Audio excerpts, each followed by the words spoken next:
5 on the inhalation, and 5 on the exhalation.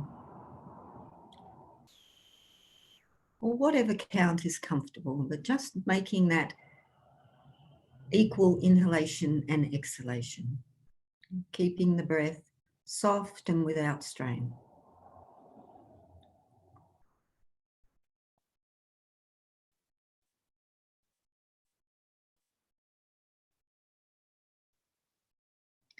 And now placing one of your hands over your heart, or both if you like. Feel your heartbeat underneath your hand.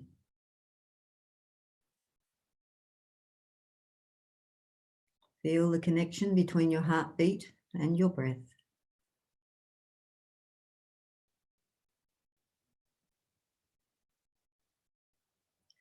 And now allow your heart to guide you to something or someone that you appreciate in your life.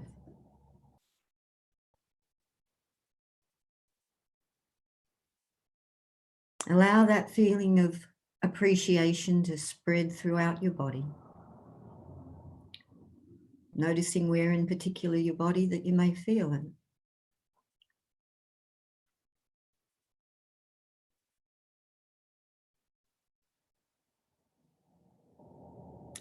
And just noticing now what happens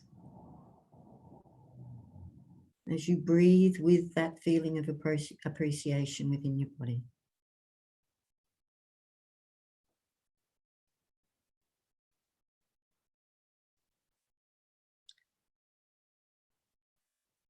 And now allow your mind or your heart to drift to something that's not pleasant in your life, some sort of a difficulty. Doesn't have to be a big one, but something that feels difficult in your life.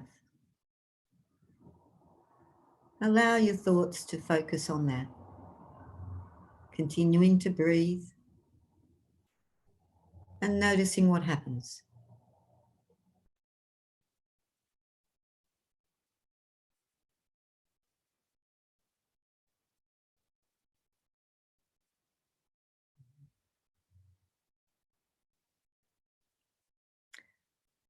Now take another slow, deep breath and allow your heart to take you back to something that is pleasant, something that brings you joy in your life. It can be the same thing as before, it can be something different.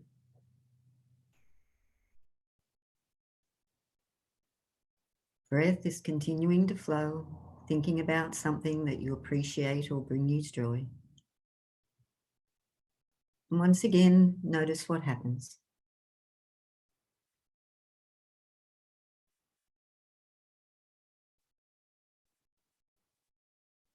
Notice the response in your emotions or your physical body or your mind to that experience.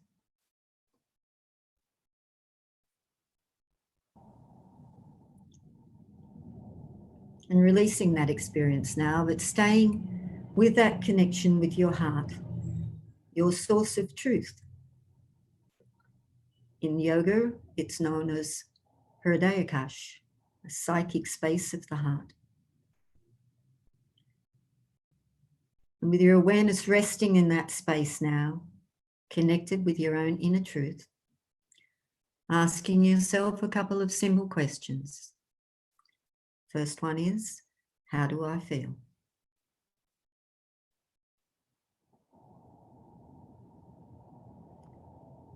Your second question, what do I need?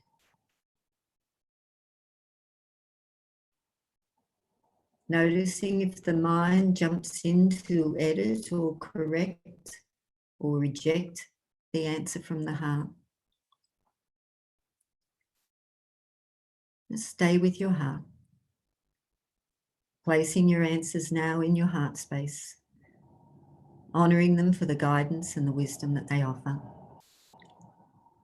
Gently bringing your awareness back to your breath.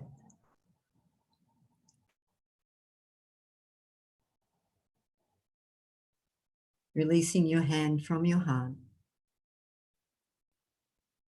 Becoming aware of your physical body as it's sitting.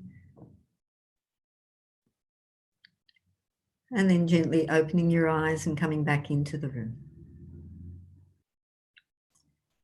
So welcome everyone to today's session called You and Your Hormones. There's a lot of information in this session today, and my intention with it is to inspire you to explore your choices in life, to understand that how the choices that you make, the way you live your life, impact on your hormones as a woman, or if you're a man, how they impact on your partners or anyone special in your life, so that you can understand the importance of their choices for their overall well-being. The knowledge that I'm going to share with you today is based on the work of a woman named Dr. Claudia Welsh. Claudia has been one of my teachers for many, many years. She's a doctor of Chinese medicine as well as a very skilled Ayurvedic practitioner. And she's written a book that I'm going to share the details with you. But because this is about giving you a level of understanding that I hope inspires you to reflect on those choices, I've actually placed it all in a PowerPoint that I'm going to take you through this morning. That means when you access the replay, you're going to have all of that information at your fingertips, so you actually don't need to take notes. Sometimes it's just nice to sit and be present to what you're receiving. It's a bit like being in a beautiful space and taking a photo, but not actually really experiencing the beautiful space. So I want this information to land for you today because it's important information and it's relevant to any woman at any stage of their life. Often we think we don't have to worry about these things until we're on the brink of menopause. But the interesting thing about menopause is that it actually starts at the age of 35. We begin to prepare for our menopause experience from that stage as the production of our sex hormones in our body starts to change. So how you live from 35 is very relevant and will influence and determine your menopause experience. And these days, menopause is seen as, in the West in particular, more a medical condition than a natural transition through our life stages. And that's not really how it's meant to be. The symptoms we experience in menopause often are those signs of the imbalance of our lifestyle up until that point. So if we can make better choices before we get there, we can actually enjoy that experience for what it is, for that beautiful time of transition. One of my teachers, Maya Tawari, Mother Maya, says that the word pause is in menopause for a reason. Because it's a crossroads in our life as women. We're moving out of that busy, hectic, material, giving, supporting, looking after everybody else as our roles of nurturers. And we're moving into a time which becomes more of our own. So it's a time of stepping into our own power. So that pause is to reflect on where we've been and where we want to go into that more spiritual and emotional time of life and focus. So what we might do is move now into the PowerPoint. So I'm just going to share my screen with you and hope, fingers crossed, all of this goes to plan. And there we are. Do you like my little picture? I've wanted to use this for a long time and I've never quite come up with the time to fill it. But sometimes I feel like that. And many times throughout my life, I felt like that. We're just in that manic stage. And Claudia says that the medical problems of most women are rooted in hormonal imbalance. They're brought on by doing too much while getting too little physical and emotional nourishment. We go into our reserves and our reserves deplete. It's like going over on your credit card. You know, you can only put so much on your credit card before you have to pay it back. And our body is exactly the same, our body mind. When I talk about our body, I'm talking about our body-mind, because everything's connected. So at some stage, we have to stop depleting ourselves and come back. And often that's what we're experiencing in menopause. We're being forced to reflect and live a little bit differently. Now, I'm having a technical problem here because it's not taking me to my next slide. Here we go. It's all right. So and this is why I've put this on PowerPoint, because there's a lot of detail to it. And our hormones are actually extremely complex. And really in Western medicine, or the Western framework of thinking, we understand the role of individual hormones, but what is not well understood or shared is how those hormones interact with each other, their relationships.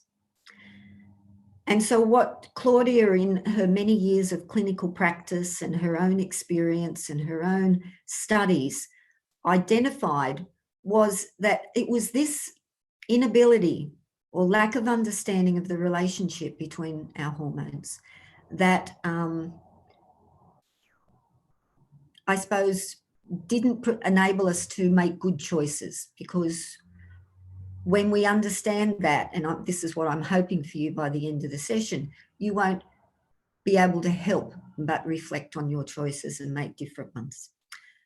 Claudia has tried to simplify it and present it in a way that makes sense. If you really, even something profound should be able to be described to a 6-year-old in simple terms. So that's what she's attempted to do. Not that we're 6, but sometimes we need simple terms. So she's divided our hormones into 2 groups: stress hormones and sex hormones. Our stress hormones are our progesterone. So let's go back. Our hormones, they exist and they relate to each other. And how they do that actually determines our overall health and well-being. As women, our hormones influence absolutely everything that relates to our well-being. They determine our energy levels, our quality of sleep, our heart health, the health of our bones, which we know is a big thing with osteoporosis as we get older for women, our menstrual cycle and whether we have PMS symptoms or not, our menopause experience, and not just the physical, our overall emotional and mental well-being as well. And the thing about our hormones are they're always changing. They change with the lunar rhythms. What was that? A beautiful full moon last night. I put all my crystals out, went out and communed with Mother for a while. And we are so influenced as women by that. Our emotions and our thoughts all influence our hormones. So they're always changing. So when we talk about things like hormone replacement therapy, it is virtually impossible to come up with a dose that, we're going to take at the same time every day, when our hormones are in a completely different state every day. So that's why it's always better if we can provide a context for our body that supports it to do what it knows how to do, to be well. Our body knows what it needs to do. Sometimes the context in which we place it in, though, stops it from doing that. And that's what really is the nuts and bolts of what we're talking about today.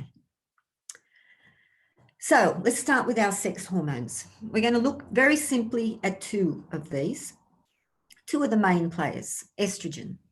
Estrogen is produced in the ovaries, the placenta, and nearly every cell in the body. There's a number of different types of estrogen with slightly different roles, but the take home from this is that estrogen is produced in nearly every cell of the body. So that when we reach menopause, it's not that we've stopped all our estrogen. Okay, that's not something that we have to accept, because Estrogen is about our femaleness and our juice, and we don't lose our juice and our femaleness just because we've reached menopause. We're actually coming into our power at that time. We are more female than at any other time in our life, I think. And certainly I've got a little way to go in completing that experiment. But as, you know, I'm in my 60th year now, and life just gets better. And if you can relate and connect with yourself in this time of power, it's a wonderful time. Back to estrogen. It's dominant in the days 1 to 14 of our menstrual cycle, and it has a tissue building function in our body. It brings mass. It gives life. Progesterone is also made in the ovaries pre-menopause. Post-menopause, it's produced in the adrenal glands. This is a really important thing to remember. We're going to come back to that. It's dominant in the days 14 to the 28 of the menstrual cycle. And it's a precursor for many other hormones, particularly estrogen and cortisol. Really, any of the steroid hormones, it's a precursor for. And what we say when we talk about a precursor is that every hormone starts with this initial same building blocks. And then what differentiates them is the little bits that are added on as they continue to be produced. Progesterone is a hormone that is very similar to other hormones and just relies on one little change to turn itself into something else. Now, this is another really important thing to remember. It becomes very, very relevant later. I've got to go back. I jumped. Okay. Estrogen dominance in the body. So everything in the body is very finely balanced. You know, we're a bit like the princesses with the pea underneath the mattress. If we're out by 1 or 2 degrees in our temperature, we're in trouble, up or down. So we're a very finely tuned and balanced organism. So when there's a context in the body where a particular substance, and in this instance, it's estrogen, there is an excess of that in the body to what it normally needs to function well and maintain that balance. That excess leads to things like endometriosis, breast cell proliferation, which, you know, we know extra mass in the breast is tumours and breast cancers and those types of things. It dilates the blood vessels, causing migraines and varicose veins. It'll decrease our libido. And often that's what's happening when we think we've lost our juice at menopause because we've got a decrease in libido. It's actually because we've got an excess. It increases body fat. We get that menopause tummy. And it promotes salt and fluid retention. I think the take-home message here is we do not want too much estrogen in our body. We want just the right amount. Progesterone, on the other hand, has a balancing effect. Its role is actually to keep estrogen in check. Don't know if you've seen I'm sure you probably have, the movie Prada. She Wears Prada. And the role of the PA in that movie was to keep that Meryl Streep in her role in check. So if she was going over the top, the progesterone, the PA shielded other people from her. And she made sure that there was enough, that she had all of the support to do that she needed to do her role. So progesterone's relationship with estrogen is a little bit like that. If there's too much estrogen, progesterone will, in its magic, keep it in check and reduce it. And if there's not enough estrogen, progesterone will sacrifice itself and turn itself into estrogen, okay? So now we move on to our stress hormones. And two well-known ones about those are cortisol and DHEA, cortisol primarily. And adrenaline has a role, but the cortisol is the one that we're focusing most on here. Cortisol is made in the adrenal glands. It has we usually associate cortisol with our survival response. But regardless of that, regardless of whether we're in a state of distress, cortisol has a number of really important functions in the body. It regulates our blood pressure. It supports our cardiovascular function. It helps the take-up of protein, fats, carbs, glucose, and our energy balance. It moderates inflammation and supports our immune system. So it's really, really important in the right amount. DHEA is made in the adrenal glands mostly. It supports our general well-being, and it can act as a weak estrogen. But its main role is to keep cortisol in check, in the same way that progesterone keeps estrogen in check.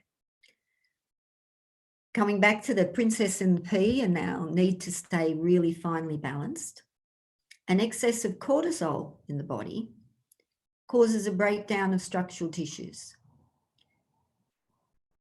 All of our tissues in the body, our muscles and our bones and our skin and our brain, too much cortisol starts to break those down, has a depleting effect. So we end up, that leads us to conditions like osteoporosis. It will decrease our energy levels. It again decreases libido. It impedes mineral absorption and decreases the strength of our immune system. It increases blood sugar and cholesterol levels, and it's mood altering in a bad way. DHEA's role is to reverse or balance those effects of increased cortisol. So what we come to here now is Claudia's, what she calls the bucket theory of keeping things in balance. And our body is an incredibly intelligent organism. I don't think we can even comprehend how intelligent it is. So it knows, it produces everything in balance in ratio. So for the ratio of our sex hormones, there's a ratio, there's a balanced level of stress hormones. And our body knows what that is. Up until about 35, they're humming away and producing themselves nicely. But when we get to 35, that's where as women, we start to experience a change in the production of our sex hormones, particularly in our ovaries. So by 35, the intention is that, you know, from nature's perspective, most of reproduction is finished. We don't need that functioning of the ovaries to the same degree that we did. And that goes down, and the intention of nature is that our stress hormones will start to decrease in exactly the same way so that we can maintain that balance.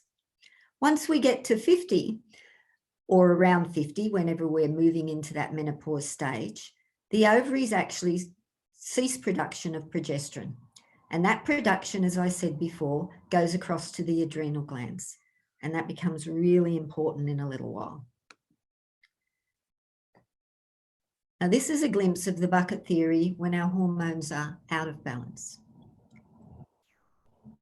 So the intention of keeping our sex hormones and our stress hormones in alignment, I think, is that nature, one, intended us to have finished making babies, usually, certainly by 50, and we're a little bit older and wiser. You know, it's all about our survival response.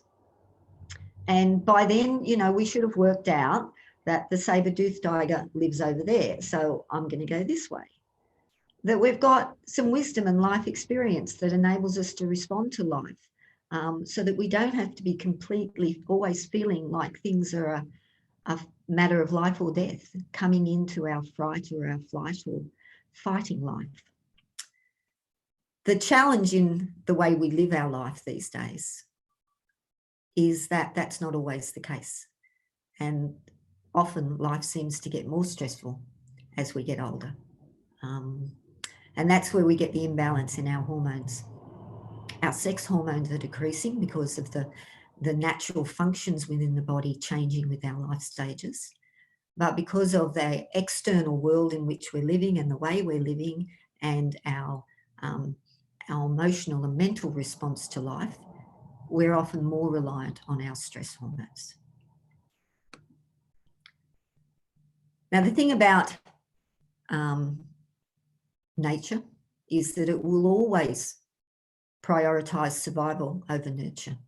That's just the way we're wired. So if you recall, once we've reached menopause, the production of progesterone moves across to the adrenal glands. Now that's also where adrenaline and cortisol is produced. So those poor little adrenal glands now are not just up for the cortisol and adrenaline production, they've got something else added to the production line, progesterone. And given that cortisol and adrenaline are about survival and progesterone is more about nurturing, the body will always prioritise survival over nurturing. So cortisol over progesterone. And when the body's unable to keep up with that production demand for cortisol, it'll begin to convert our progesterone to cortisol. Now, if you recall, I said that one of the role of progesterones is to keep estrogen in check. So if our progesterone levels start to deplete, that means that estrogen is left unchecked. And because it's produced in every cell of the body, it can become very dominant, which is one of the reasons why at that age that breast cancer is most prevalent.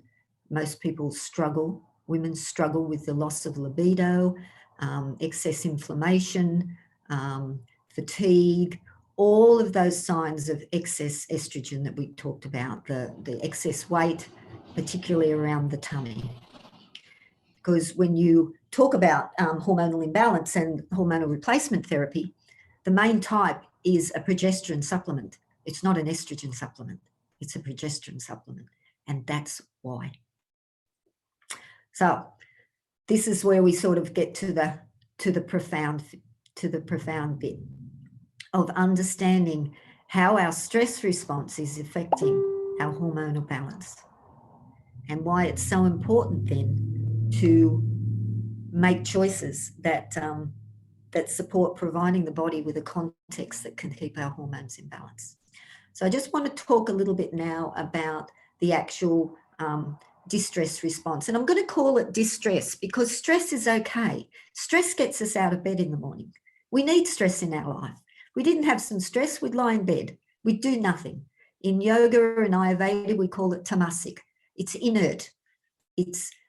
There's just no energy behind it.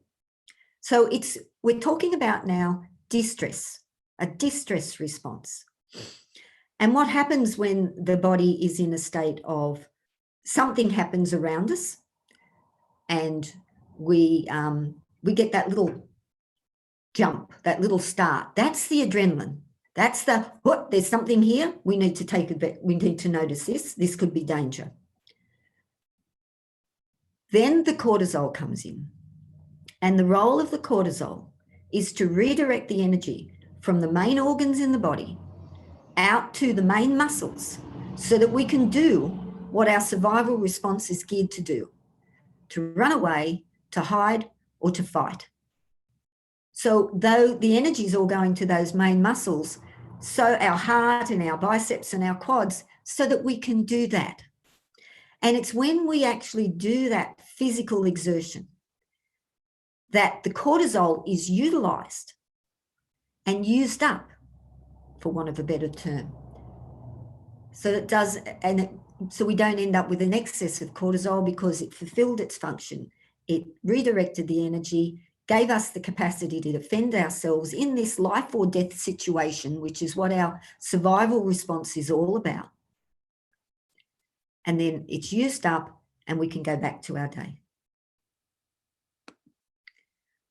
What happens though is that our survival response these days is triggered by an email, a conversation, a thought about someone, our to-do list, a whole myriad of different things that have no physical component to them to actually use up that cortisol. So we get a cortisol overload. And that has that depleting effect in the body. Our digestion becomes impaired, our bone tissue starts to break down, our prana reserves get depleted, and we start living on credit, as I talked about before. The long-term saturation of our cells by cortisol throws our hormonal system completely out of whack, and it triggers a number of different maladies. Now, I've mentioned a few, but as Claudia says, basically all of the symptoms that we experience, we can trace back as women to our hormonal imbalance, because our hormonal balance is so susceptible to the way we live our life. What happens is we come to experience that feeling of distress so routinely that it becomes normal. We don't even realize that it's not our natural state. I should have done this as a graph, but you imagine a graph, and you're going along, and then something happens, survival response, little blip up, go along again, another survival response, blip up, along. That's fine. That's what our survival response is like. But you imagine if we're constantly on that graph going up to that survival response. What happens over time is our new normal goes to the level at the tip of that survival response. And then we have to up the ante for a survival response. And that's how it starts to become normal.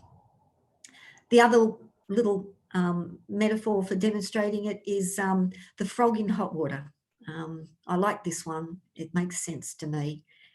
If you place a frog in a pan of water and gradually heat up that water, the frog does not realise that the water is getting hot, and it will stay in there and boil to death. If you heat up the water first and drop the frog in it, it'll jump out straight away.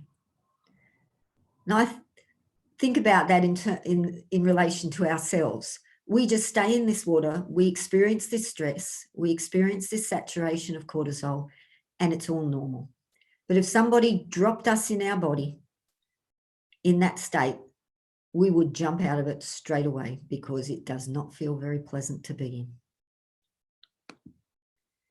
So this is where we get to I suppose the challenging. This is the part where we reflect on, oh, okay, so what is my life?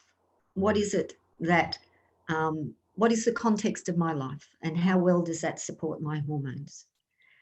And these are just a couple of little quotes from Claudia that resonated for me. And I'm only sharing the things that I've worked with and resonated with me. They may or may not resonate with you. As Joe said the other day, you take what is right for you. But advertising has us chasing cars and clothes, working jobs we hate so we can buy things we don't need. And honestly, I've been in a stage of my life where that was absolutely true for me. We are constantly bombarded by being told that we're not enough. We need this to look okay. We need this to feel okay. We need this for our life to have a sense of fulfillment. We need this to be happy. And we need security. So we stay doing things that we don't actually, we're making a living. We're not living a life. And so we can buy things that we don't really need for that momentary little spurt of joy with this new this or new that. But, it loses its energy and its power very quickly afterwards. This next one is mine. I thought I had a period in my life where I had it all. I had 3 daughters. I was studying, husband, house, working full time, going to the gym every morning at 6 o'clock. Whatever sport the kids did, I did. That was it. Life was full on. And I felt exhausted most of the time. And I didn't feel like I did anything well. Good choices are a real challenge for us in this day and age, in the way we live our life, because it's really giving our energy and prioritizing for those choices that we know support our well-being. not for the reasons of fears or fear of missing out and those types of things. So having it all, I guess what I'm trying to say, is not what it's cracked up to be. We don't know how to stop, and we're afraid that if we do stop, something terrible will happen. And I've been through that as well. Thing is, universe has a way of stopping us sometimes when we don't listen to the signs. And what I've learned is that when I don't stop, something terrible will happen. It's the safety is in the stopping. If we keep doing things the way we currently do, we often do that because we have an overdeveloped sense of responsibility and fear, or a tendency to hope that everything will get better even if we don't do anything differently. I heard what's that said to be the definition of madness or stupidity? If you do the same thing and expect a different result, not likely to happen. So I coined that down too: if nothing changes, nothing changes. I've just got to go back a moment. So for me,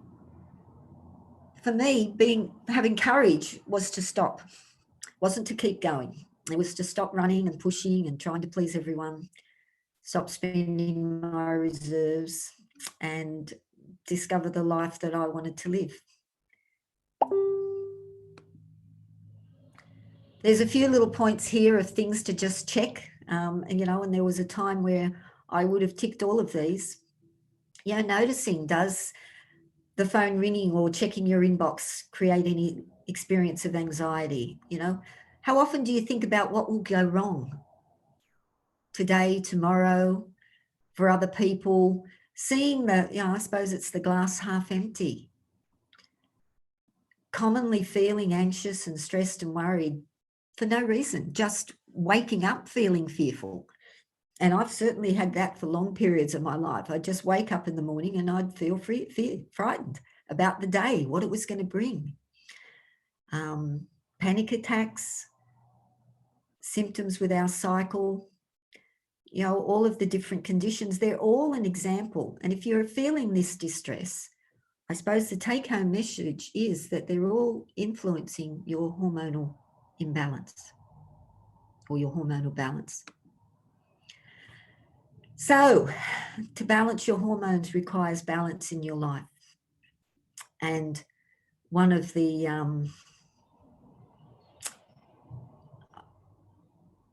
with Claudia's book, when she wrote it, she said that was the title that she sent to the editor.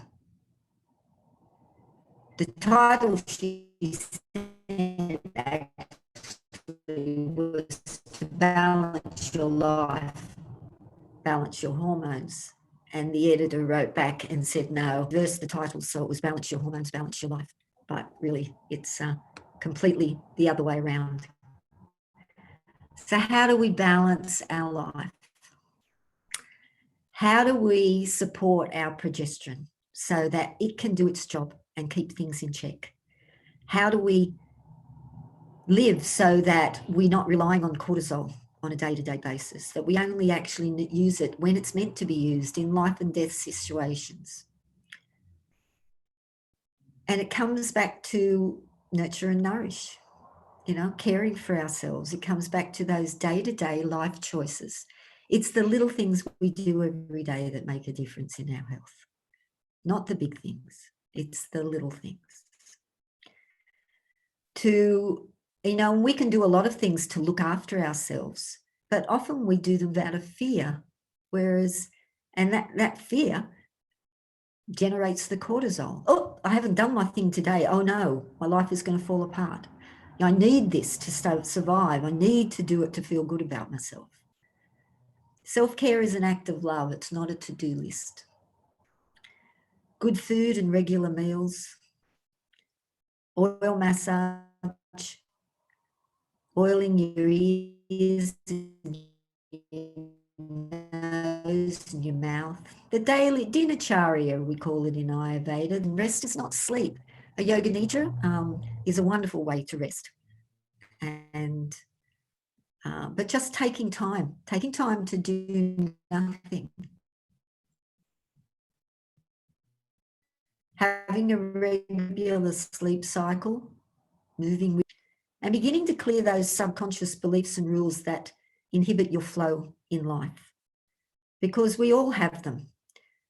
You know, we're geared on there's sort of three things that sort of dictate in life from a psychology perspective. One is that we are all wired to grow and explore life. You know, be creative. That's, if you look at children, that's what they do. They explore, they're creative. And that's our natural innate capacity. The second is, from all of that creativity and exploring and living of life, we learn. And from those learnings and experiences, we create little beliefs about what's safe and what's not safe. And those beliefs aren't conscious, they're subconscious.